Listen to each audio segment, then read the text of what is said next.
Jumping beans. Let's talk about jumping beans. We got some new stuff here. At the top, they're talking about transposing again, and I'll cover that. And they're also talking about stems going up, stems going down, right hand, left hand. I talked about that a little bit already, but let's talk about that first.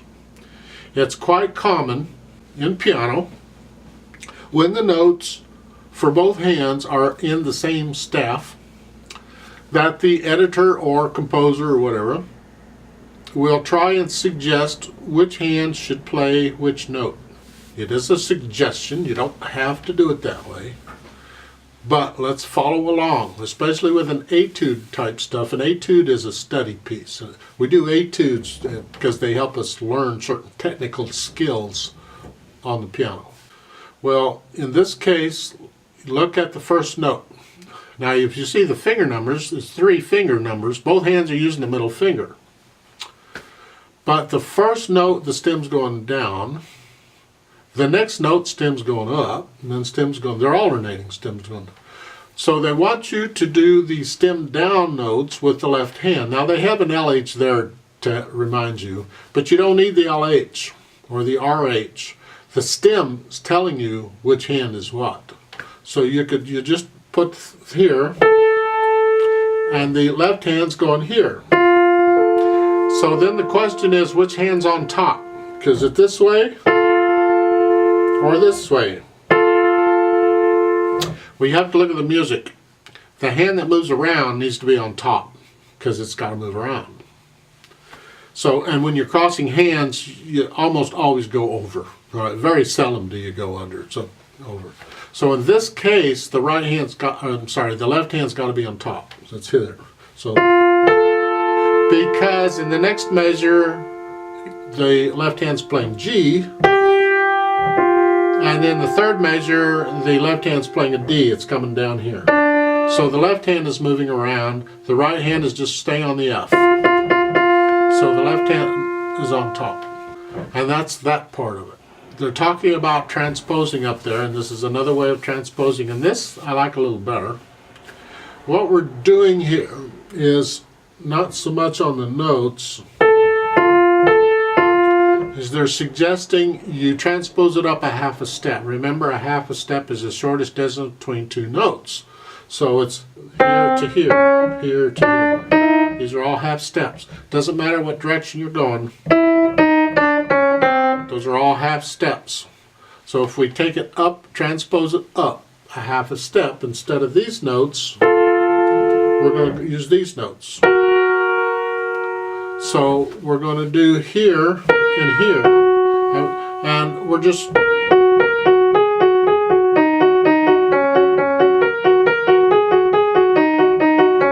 playing all black keys is really what it ends up being. It's kind of fun because the original is here.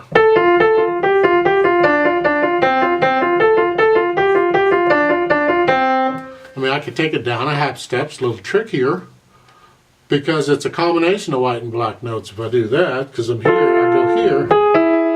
Here is that, right?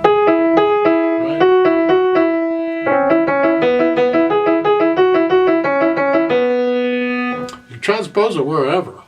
And that's really what they're doing. We can do more transposing later on, I suppose. I'm not big on transposing, but it comes in handy if you want to improvise or you need to accompany a singer. Sometimes they can't sing it in the key it's written in. They need it in a different key. So you got to sit there and transpose it on the spot. Good luck. Now, on jumping beans, let's look at this. We have 4/4 time, we've had that. But now the key signature, look at the key signature. Got one flat, not one sharp, one flat. So this key is in the key of F major. F major has one flat, duh, and it's a B flat, which means automatically any B in the piece is going to be B flat. So if I put my hands in F position, instead of a B, I'm going to use a B flat. I'm going to put my hands there. That is an F position, technically. I mean, a lot of times you'll just do this, but that is it.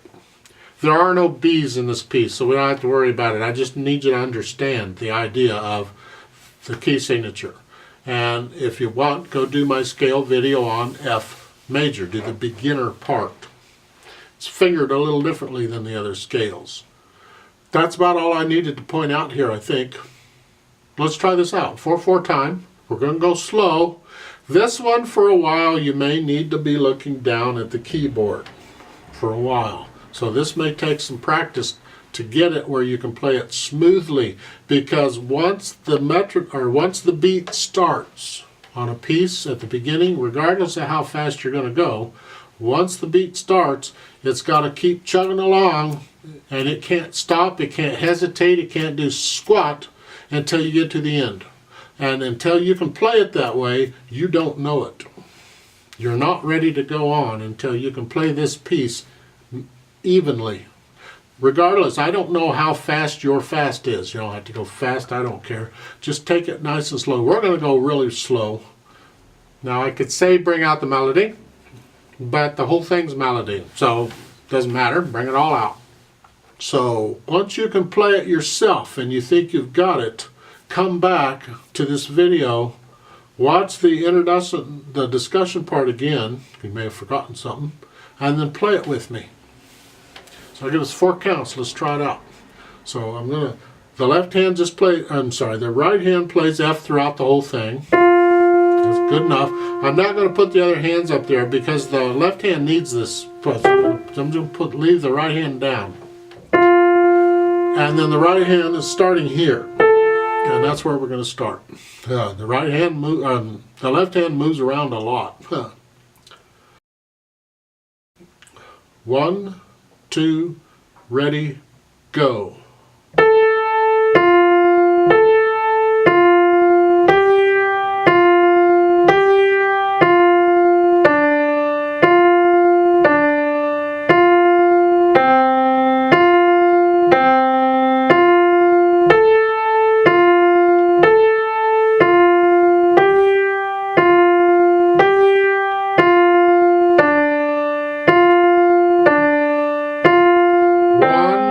Two, three, four.